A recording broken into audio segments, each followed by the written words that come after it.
It's been a difficult time, and thank you very much for giving us this opportunity as a family to thank everybody that was with us during this very, very difficult period that we experienced. But it's been really sad.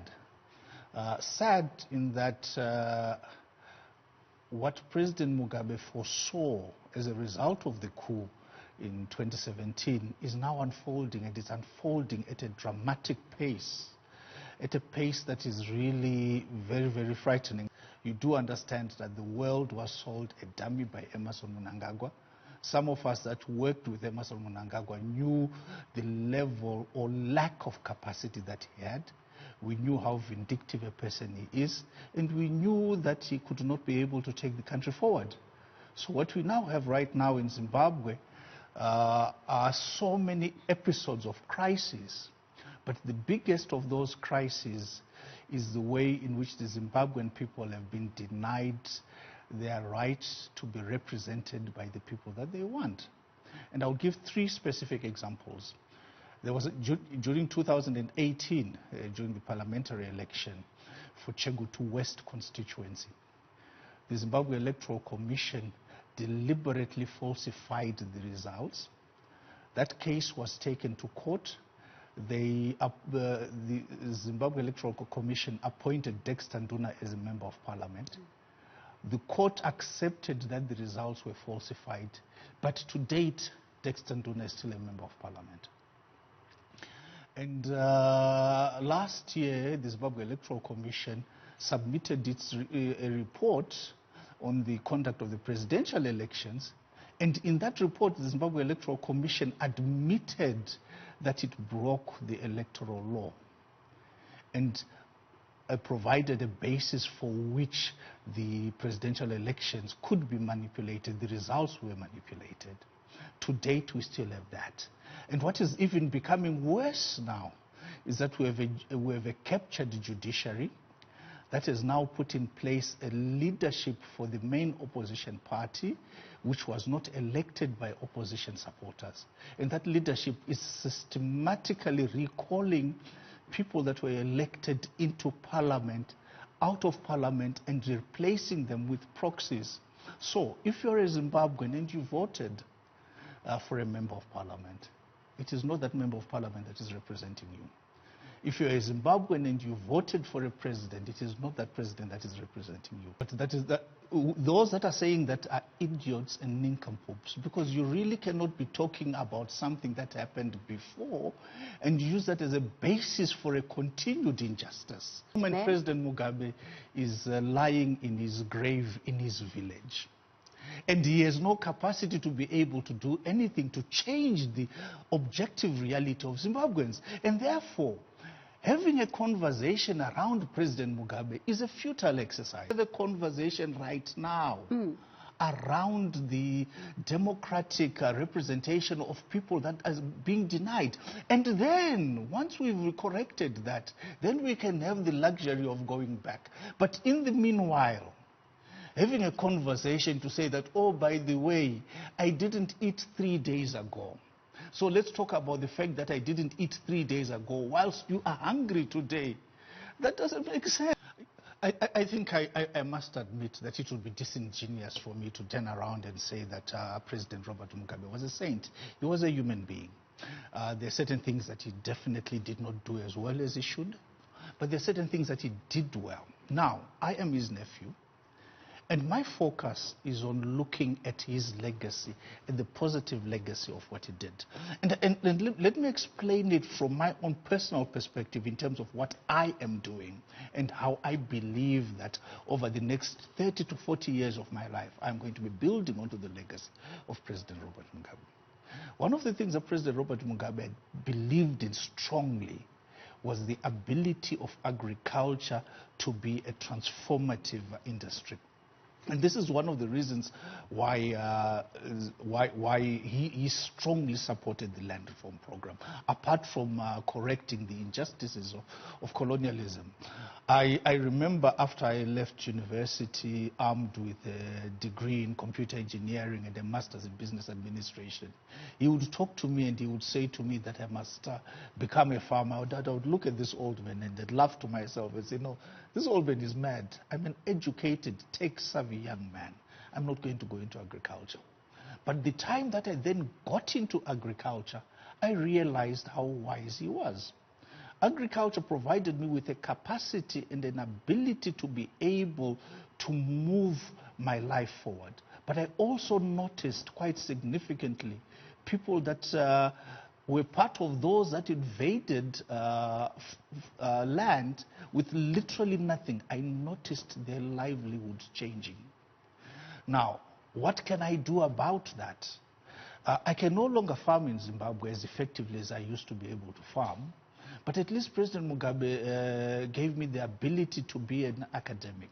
So I am going to be going forward, researching into making sure that as a continent, as Africa, how do we then get Africa to go through the same type of agricultural revolution that the British went through in the 17th century, the same type of green revolution that the East Asian tigers went through in the 1960s, the same type of agricultural revolution that China went through in the 70s and 80s as the basis for a more sustainable growth. And this is what I'm doing. I'm doing that from an academic point of view in terms of the research, and I'm doing that from a knowledge dissemination point of view in terms of the teaching. I will now let his detractors talk about the biggest one.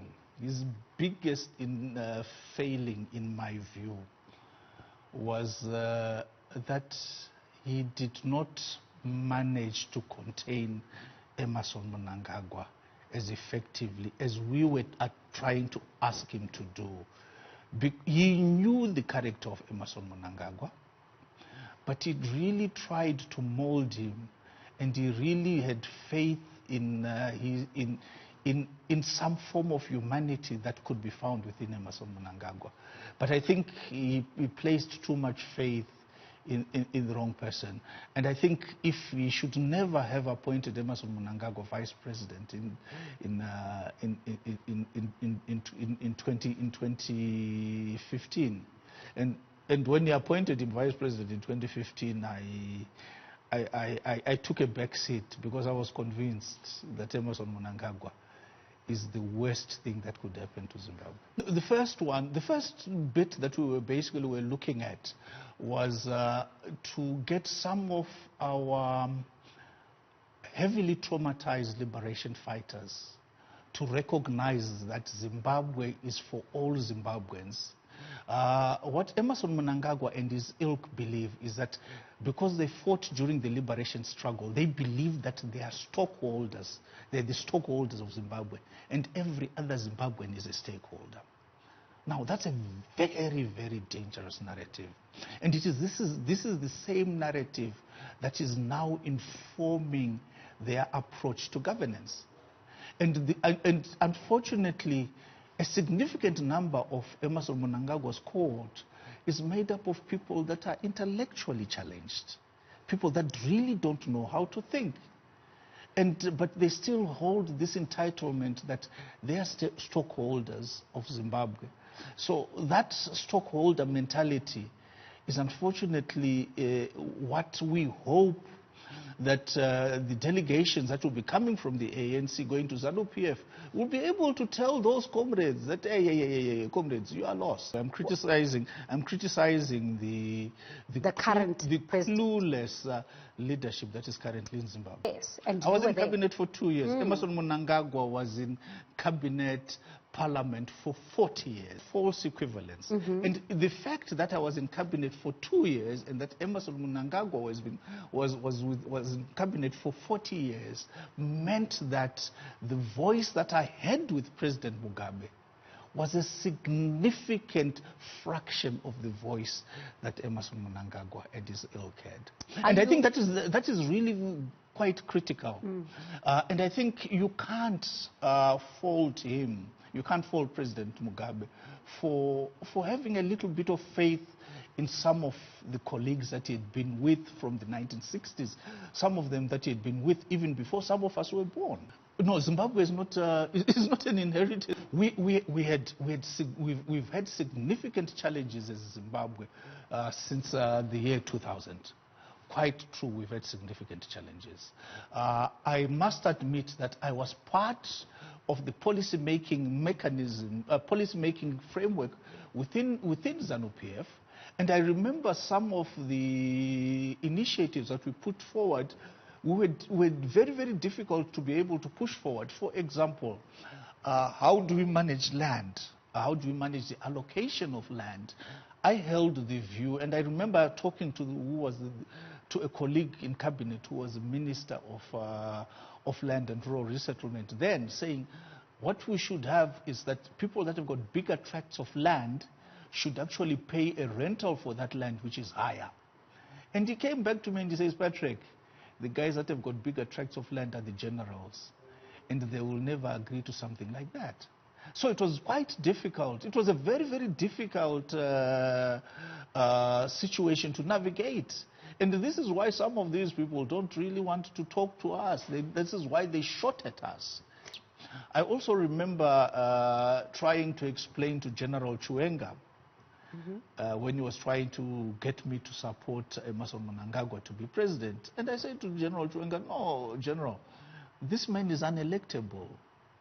He does not have the capacity to deal with people. He does not have the intellect to be able to lead the country. And the general said, okay, fine, we'll see what we can do. And they recognized that Emmerson Mnangagwa was unelectable.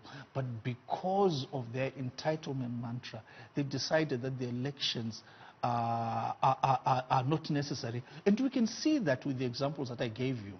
We can see that with how the democratic process is now being undermined quite significantly. Goodness gracious me, I am absolutely enjoying lecturing at WITS.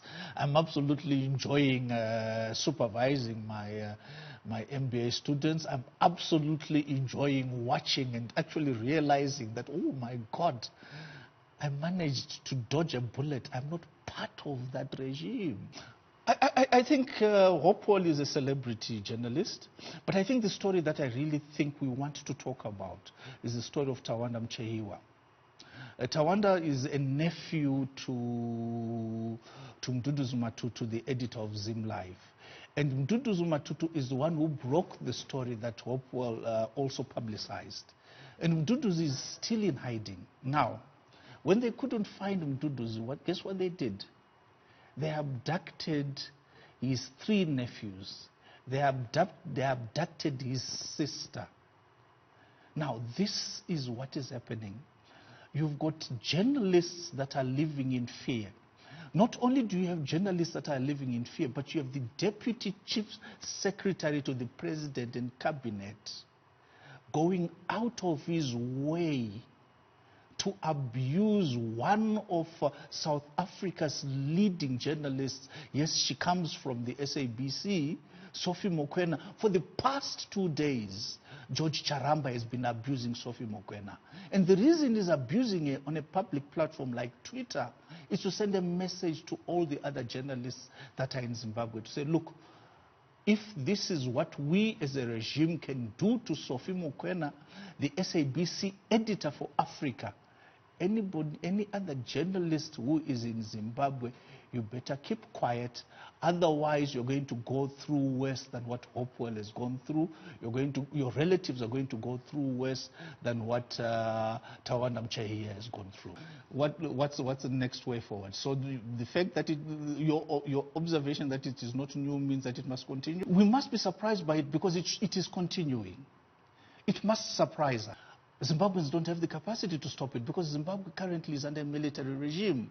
And guess why it is under a military regime? It's because you, as members of the media, when the coup was happening, you chose not to describe it as a coup. So, the media is also complicit. Whilst I must take ownership for having failed to make certain changes, I believe you as a media and everybody else that supported the coup must also take ownership for having supported Zimbabwe going in the wrong direction. Move forward. The way in which we can move forward is to be able to address the current challenges that are there. And the biggest challenge that is there is that Zimbabwe is no longer being governed by a liberation movement. It is now being governed by a vampire state, by a vampire entity that has taken over what used to be the liberation movement called ZANU-PF. And who are the best people to be able to look at that? The best people to be able to look at that is Africa's oldest liberation movement. And my appeal to colleagues who are in the leadership of the ANC is that they really need to be able to look at the facts as they are. I know a significant number of them. I remember having a conversation a couple of days ago where I was trying to explain the challenges that are happening in Zimbabwe. And one of the senior ANC leaders said, oh, but this used to happen during Robert Mugabe's time. But Robert Mugabe is dead. He is dead. And you know, you can't then turn around and say, but Robert Mugabe is not there. That is stupid. Stupid.